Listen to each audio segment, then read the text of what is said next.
And I think that would change their mind. They inspired you to do this, didn't they? Yes. And to see them casting stones in your direction.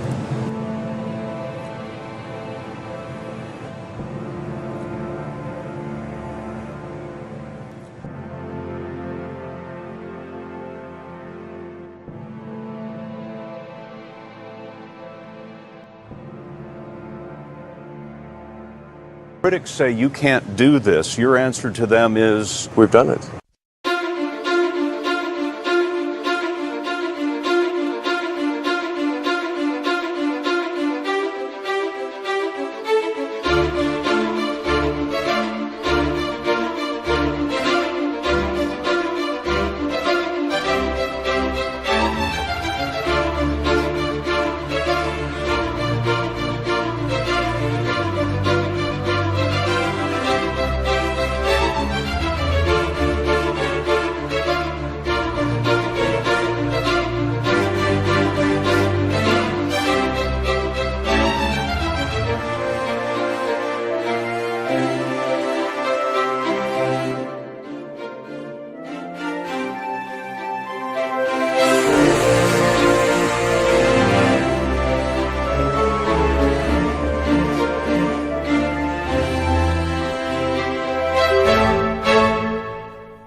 Fundamentally, the future is vastly more exciting and interesting if we're a spacefaring civilization and a multi-planet species than if we're not. You want to be inspired by things. You want to wake up in the morning and think the future is going to be great. And that's what being a spacefaring civilization is all about.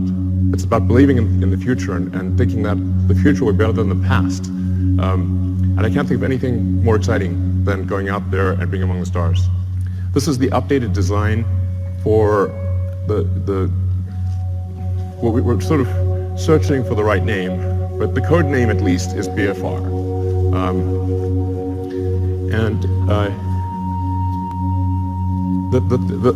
Probably the most important thing that I want to convey in this presentation is that I think we have figured out how to pay for it. This is very important.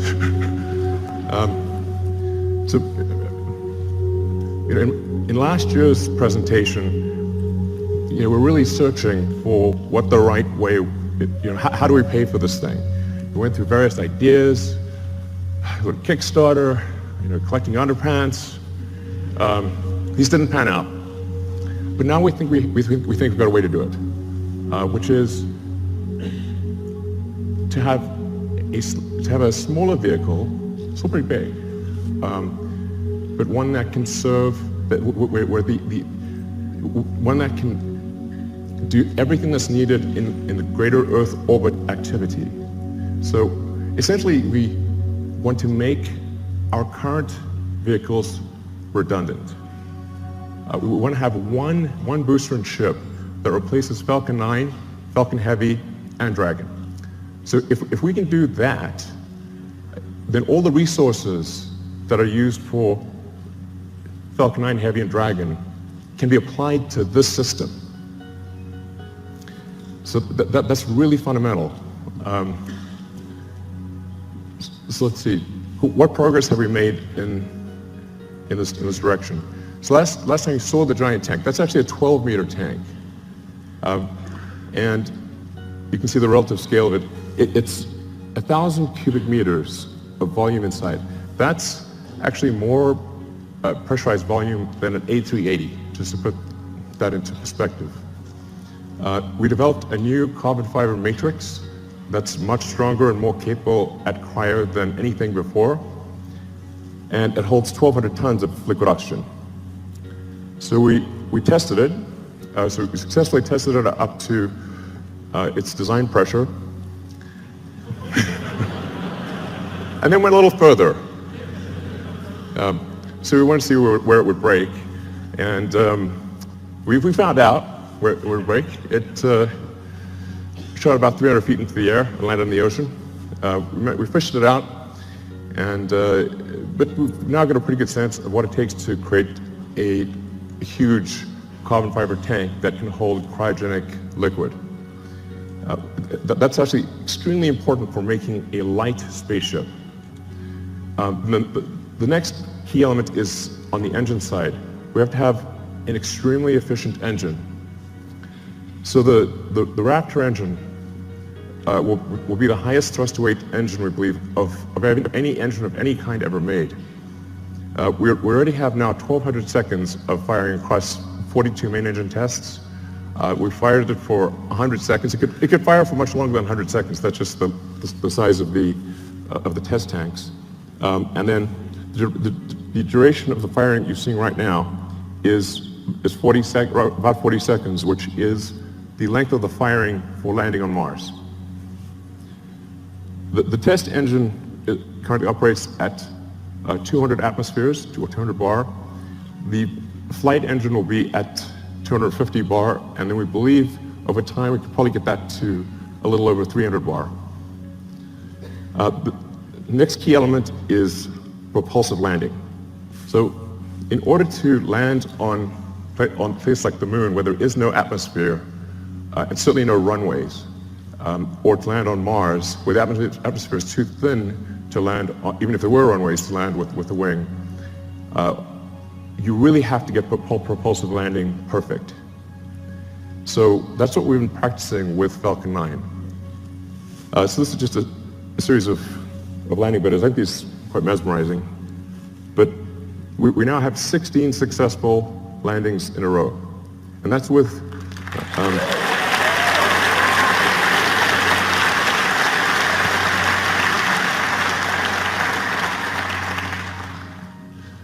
so it's 16 in a row, and that's with really without any redundancy. So Falcon 9 lands on a single engine. The final landing is always done with a single engine, whereas BFR will always have multi-engine out capability. So if you can get to a very high reliability with even a single engine, and then you can land and then you can land with either of two engines, I think we can get to a landing reliability that is on par with the safest commercial airliners. So you can essentially count on the landing. It's not like you want minimum pucker factor on landing. And it can land with also very high precision. In fact, we believe the precision at this point is good enough for false landing that we do not need legs for the next version. It will literally land with so much precision, it will land back on its launch mounts. So the launch rate is also is increasing exponentially. Particularly when you take tanking or refilling on orbit into account, and taking the idea of establishing a self-sustaining base on Mars or the Moon or elsewhere, seriously, you need ultimately thousands of ships and tens of thousands of retanking or refilling operations, which means you need many launches per day. You really need to be looking, in terms of how many landings are occurring, you need to be looking at your watch, not your calendar. So while this is quite a high launch rate that we're talking about here, by conventional standards, it's still a very small launch rate compared to what will ultimately be needed. But just for those who are unfamiliar with how many orbital launches occur every year, it's approximately 60 orbital launches occur per year, which means if SpaceX does do something like 30 launches next year, it'll be approximately half of all orbital launches that occur on Earth. The next thing is automated rendezvous and docking. So in order to retank or refill the spaceship in orbit, you have to be able to rendezvous and dock with the spaceship with very high precision and transfer propellant. So that's one of the things that we've perfected with Dragon. Dragon 1 will do an automated rendezvous and docking without any pilot control to the space station. Dragon 1 currently uses the Canadarm for the final placement onto the space station. Dragon 2, which launches next year, will not need to use the Canadarm. So Dragon 2 will directly dock with the space station. And it can do so with zero human intervention. You just press go and it will dock. Dragon has also allowed us to perfect heat shield technology. So when you enter at high velocity, you'll melt almost anything. The reason meteors don't reach Earth is they melt or disintegrate before they reach the ground, unless they're very big. So you have to have a sophisticated heat shield technology that can withstand unbelievably high temperatures, and that's what we've been perfecting with Dragon, and also a key part of any planet colonizing system. Next slide. So Falcon 1, this is where we started out. A lot of people really only heard of SpaceX relatively recently. So they may think, say, Falcon 9 and Dragon just instantly appeared, and that's how it always was. But it wasn't. We started off with just a few people who really didn't know how to make rockets. And the reason I ended up being the chief engineer or chief designer was not because I wanted to, it's because I couldn't hire anyone. Nobody good would join. So ended up being that by default. And I messed up the first three launches. The first three launches failed. Unfortunately, the fourth launch, which was that was the last money that we had for Falcon 1, the fourth launch worked, or that would have been it for SpaceX. But fate liked us that day. So the fourth launch worked. And it's interesting, today is the 9th anniversary of that launch. So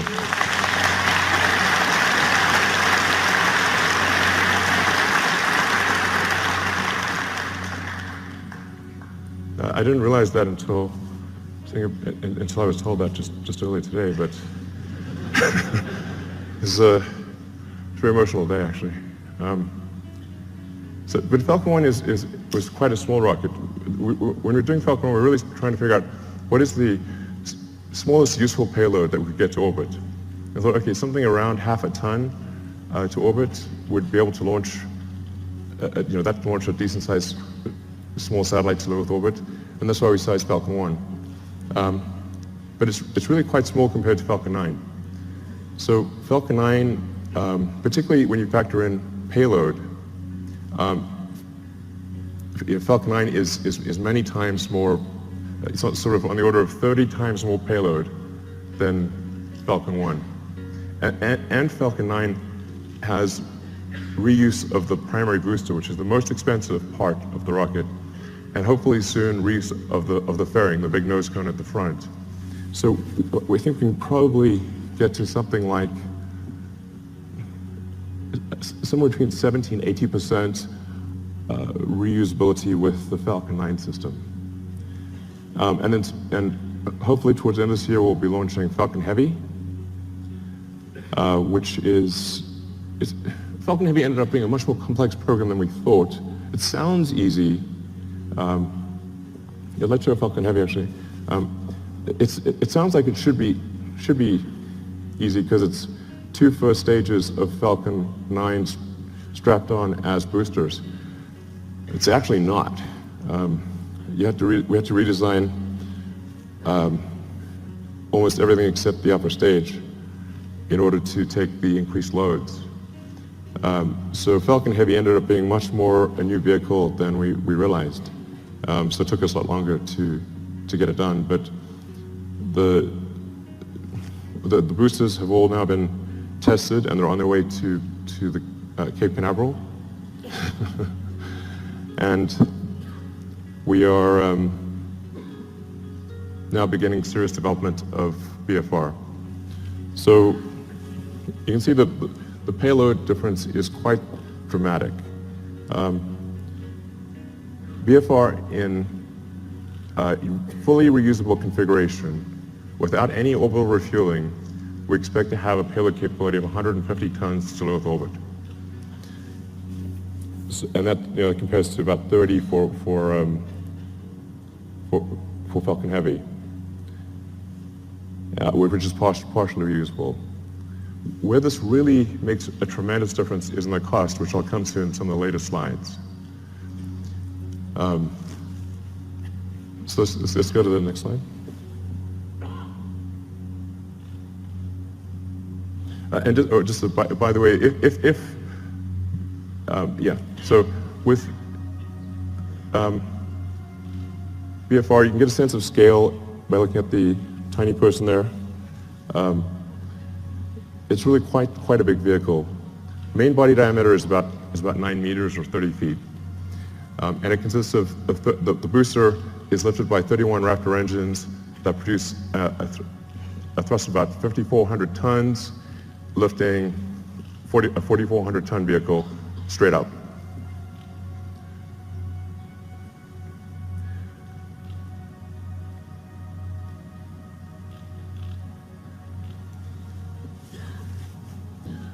So then, just the basics about the ship: 48-meter length, dry mass we're expecting to be about 85 tons. Or technically, our design says 75 tons, but inevitably there's mass growth. And that ship will contain 1,100 tons propellant with a design of an ascent design of 150 tons and a return mass of 50. So you can think of this as essentially combining the upper stage of the rocket with Dragon. It's like if Falcon 9 upper stage and Dragon were combined. So I'll go into each of these items in detail, but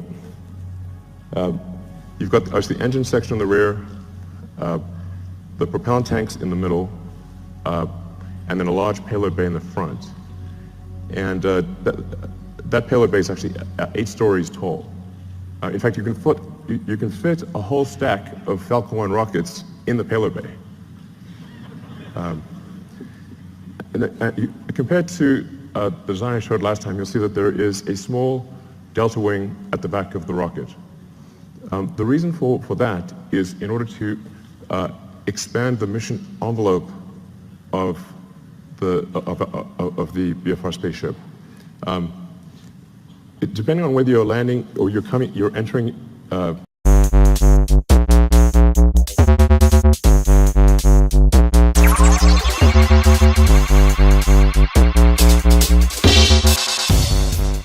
Essentially combining the upper stage of the rocket with Dragon. It's like if Falcon 9 upper stage and Dragon were combined.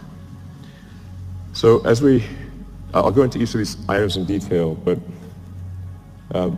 you've got the engine section in the rear, the propellant tanks in the middle, and then a large payload bay in the front. And that payload bay is actually 8 stories tall. In fact, you can fit a whole stack of Falcon 1 rockets in the payload bay. Compared to the design I showed last time, you'll see that there is a small delta wing at the back of the rocket. The reason for that is in order to expand the mission envelope of the BFR spaceship. Depending on whether you're landing or you're entering a planet or a moon that has no atmosphere, a thin atmosphere, or a dense atmosphere, and depending on whether you're re-entering with no payload in the front, a small payload, or a heavy payload, you have to balance the rocket out as it's coming in. And so the delta wing at the back, which also includes a split flap for pitch and roll control, allows us to control the pitch angle despite having a wide range of payloads in the nose and a wide range of atmospheric densities. So we tried to avoid having the delta wing, but it was necessary in order to generalize the capability of the spaceship such that it could land anywhere in the solar system. So let's look at a couple of things in detail.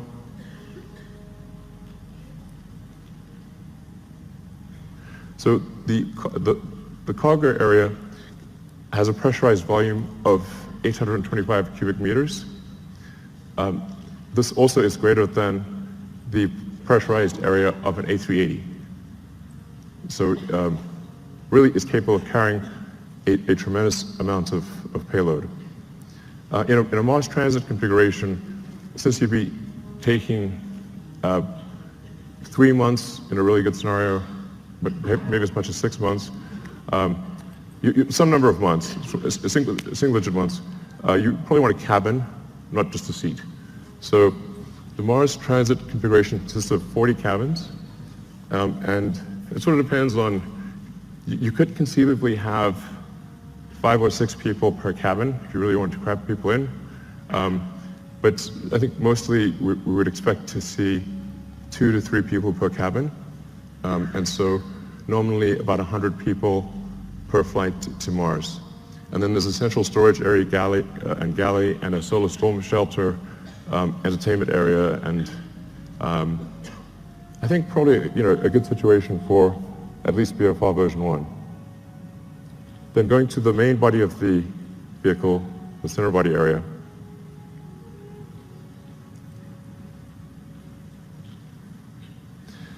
This is where the propellant is located.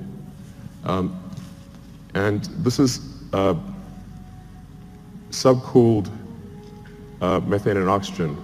So as you chill the methane and oxygen below its liquid point, you get a fairly meaningful density increase. You get on the order of 10 to 12% density increase, which makes quite a big difference for the propellant load.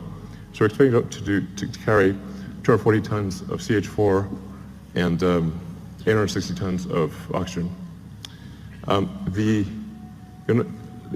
In the fuel tank are header tanks. So when you come in for a landing, your orientation may change quite significantly, so you can't have the propellant just slushing around all over in the main tanks. You have to have the header tanks that can feed the main engines with precision. So that's what you see immersed in the fuel tank. Then the engine section.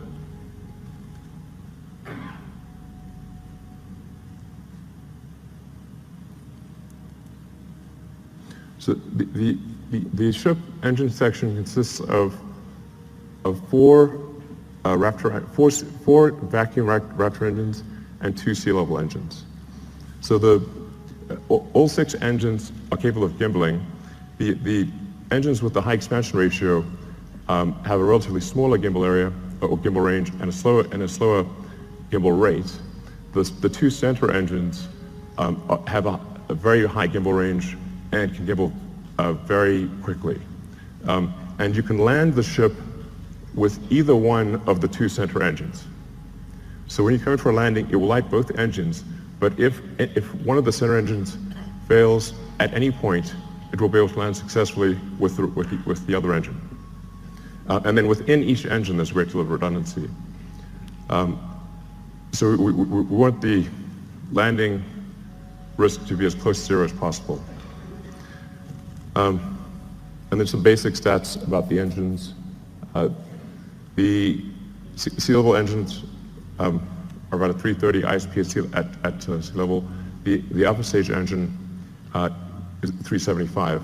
Now, this is version 1, so I think over time there's potential to increase that specific impulse by 5 to 10 seconds, and as I was mentioning, also increase the chamber pressure by 50 bar or so.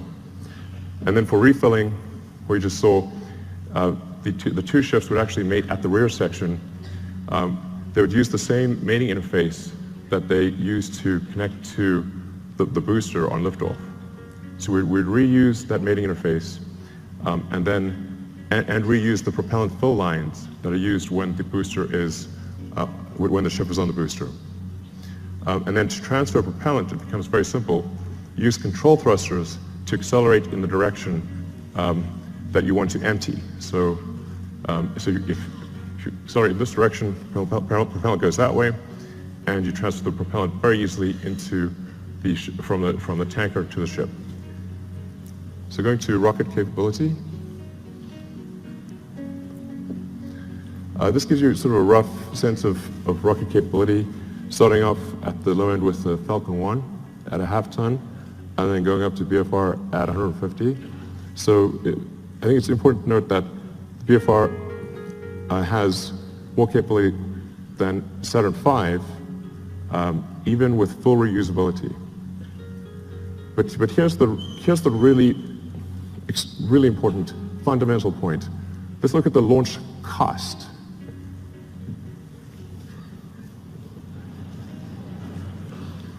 The order reverses.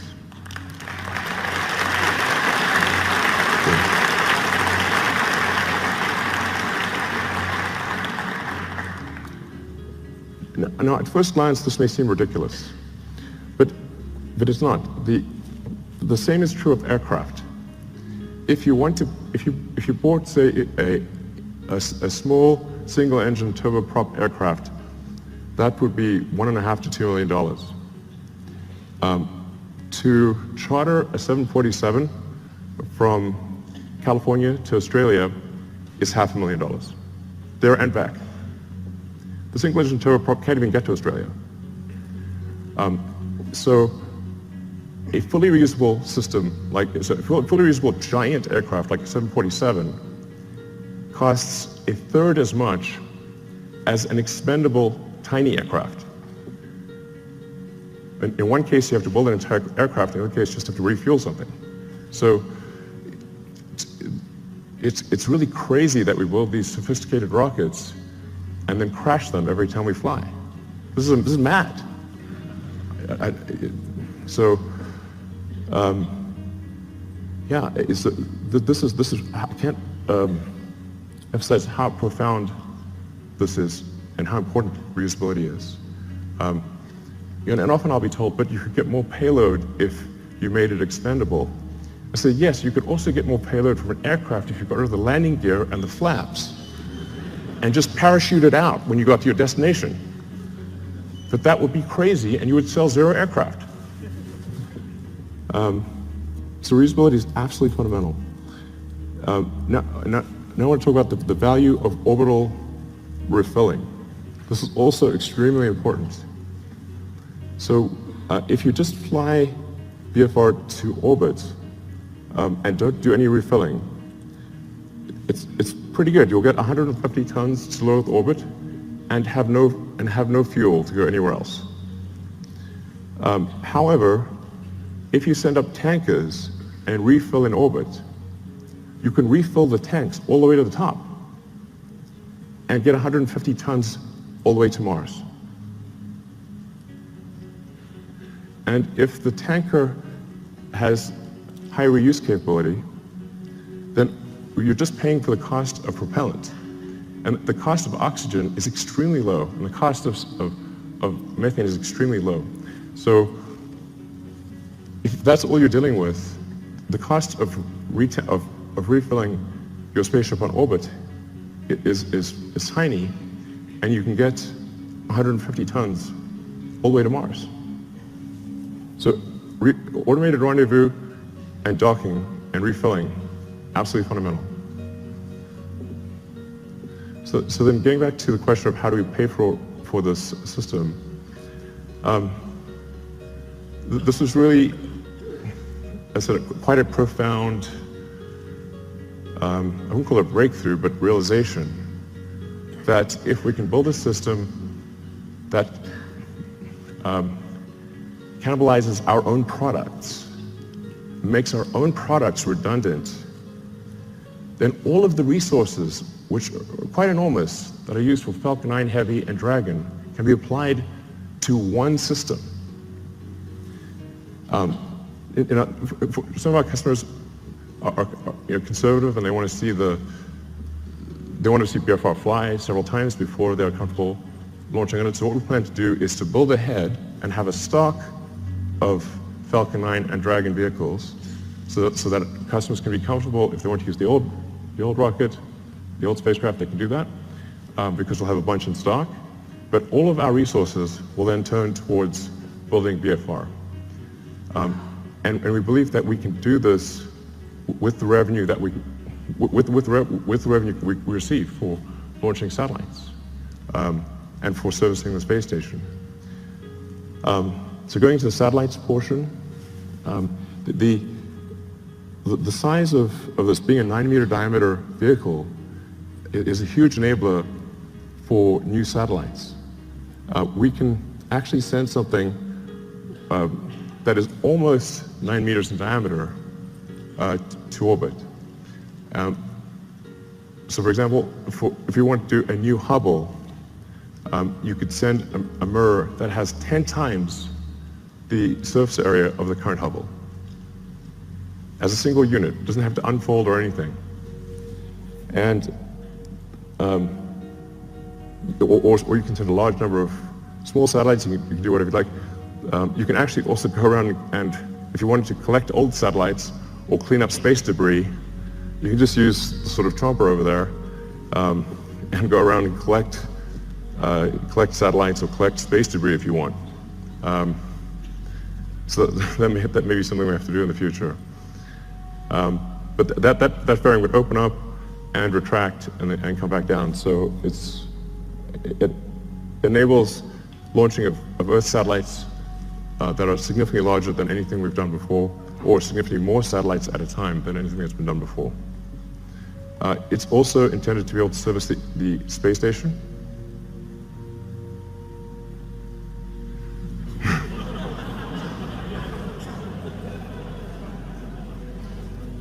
I know it looks a little big relative to the space station, but the shuttle also looked big, so it'll work. Looks a little outsized, but it'll work. So it'll be capable of doing what Dragon does today in terms of transporting cargo, and what Dragon 2 will do in terms of transporting crew and cargo. So it can do the space station servicing. It can also go obviously much further than that, like for example the moon. Based on the calculations we've done, we can actually do lunar surface missions with no propellant production on the surface of the moon. So if we do a high elliptic parking orbit for the ship and retank in a high elliptic orbit, we can go all the way to the moon and back with no local propellant production on the moon. So I think that would enable the creation of moon base alpha or some sort of lunar base.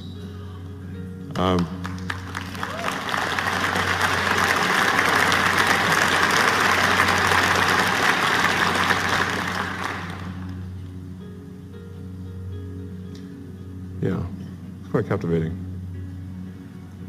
So you can also see, for example, how do you transfer cargo from the cargo bay down to the ground is a crane. It's not very complicated.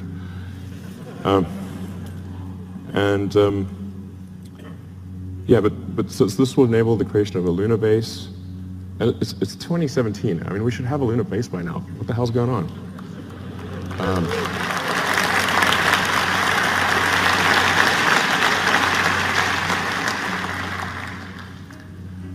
And then, of course, Mars, becoming a multi-planet species. Beats the hell out of being a single-planet species. So, yeah, so we'd start off by sending a mission to Mars, where it would be obviously just landing on rocky ground or dusty ground. And it's the same approach that I mentioned before, which is you send the spaceship up to orbit, you retank it or refill it until it has full tanks, and it travels to Mars, lands on Mars. For Mars, you will need local propellant production, but Mars has a CO2 atmosphere and plenty of water ice. That gives you CO2 and H2O, so you can make therefore CH4 and O2 using the Sabatier process, or some, probably Sabatier process. And I should mention that long term, this can also be done on Earth. So sometimes I get some sort of criticism for why are you using combustion in rockets and you have electric cars? I'm like, well, there isn't some way to make an electric rocket. I wish there was. But in the long term, you can use solar power to extract CO2 from the atmosphere, combine it with water, and produce fuel and oxygen for the rocket. So the same thing that we would do on Mars, we could do on Earth in the long term. But that's essentially what happens. Similar to the moon, you land on Mars. But the tricky thing with Mars is we do need to build a propellant depot to refill the tanks and return to Earth. But because Mars has lower gravity than Earth, you do not need a booster. So you can go all the way from the surface of Mars to the surface of Earth just using the ship. Albeit you need to go to a max payload number of about 20 to 50 tons for the return journey to work. But it's a single stage all the way back to Earth. And I'll show you so this is the true physics simulation.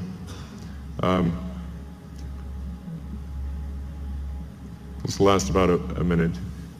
So you come in, you're entering very quickly, going 7.5 kilometers a second. For Mars, there will be some ablation of the heat shield. So it's just like a sort of brake pad wearing away. It is a multi-use heat shield, but unlike for Earth operations, it's coming in hot enough that you will see some wear of the heat shield. But because Mars has an atmosphere, albeit not a particularly dense one, you can remove almost all the energy aerodynamically. And we've proven out supersonic retropropulsion many times with Falcon 9, so we feel very comfortable about that. This is because it's sort of, you can see it's sort of a mesh system. It's not meant to be sort of particularly pretty because it's just tries to simulate the physics of it. But the size of the cone gives you a rough approximation for how much thrust the engines are producing.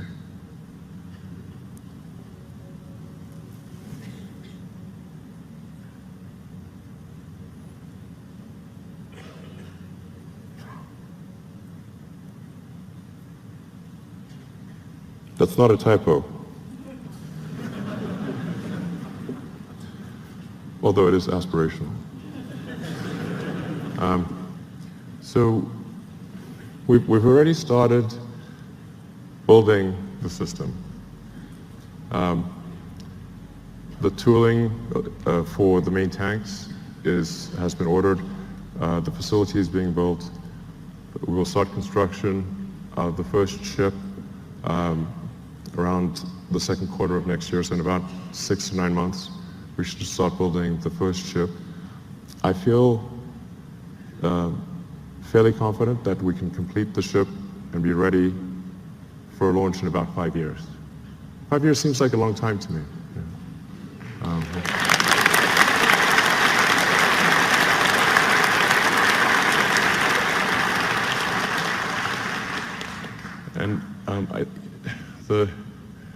The area under the curve of resources over that period of time should enable this time frame to be met. But if not this time frame, I think pretty soon thereafter. But that's our goal, is to try to make the 2022 Mars rendezvous. The Earth-Mars synchronization happens roughly every 2 years. So every 2 years there's an opportunity for to fly to Mars. So then in 2024, we want to try to fly 4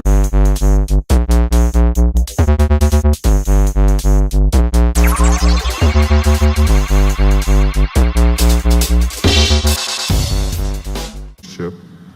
I feel fairly confident that we can complete the ship and be ready for launch in about 5 years. 5 years seems like a long time to me.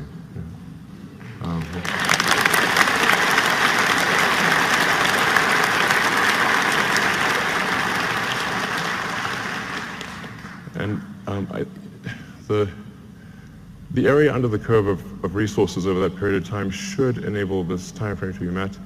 But if not this time frame, I think pretty soon thereafter. But that's our goal, is to try to make the 2022 Mars rendezvous. The Earth-Mars synchronization happens roughly every 2 years. So every 2 years there's an opportunity for to fly to Mars. So then in 2024, we want to try to fly 4 ships. 2 of which would be crewed, and 2 of which, two cargo and two crew. The goal of these initial missions is to find the best source of water. That's for the first mission. And then the second mission, the goal is to build the propellant plant. So we should, particularly with 6 ships, there have plenty of landed mass to construct the propellant depot, which will consist of a large array of solar panels, very large array, and then everything necessary to mine and refine water, and then draw the CO2 out of the atmosphere, and then create and store deep cryo CH4 and O2. Then build up the base, starting mostly with one ship, then multiple ships, then start building out the city, then making the city bigger, even bigger.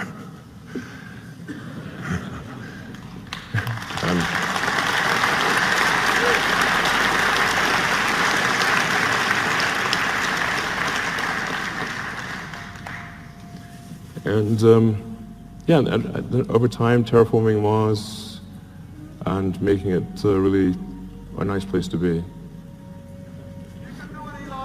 Thanks. Give me it.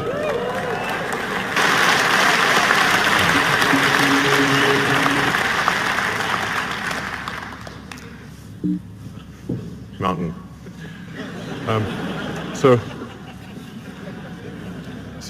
the great thing about going to space is there's no friction. So once you're out of the atmosphere, you will go, it will be smooth as silk, no turbulence, nothing. There's no weather, there's no atmosphere. And you can get to most long distance places, like I said, in less than half an hour. And if we're building this thing to go to the moon and Mars, then why not go to other places on Earth as well? All right, thank you.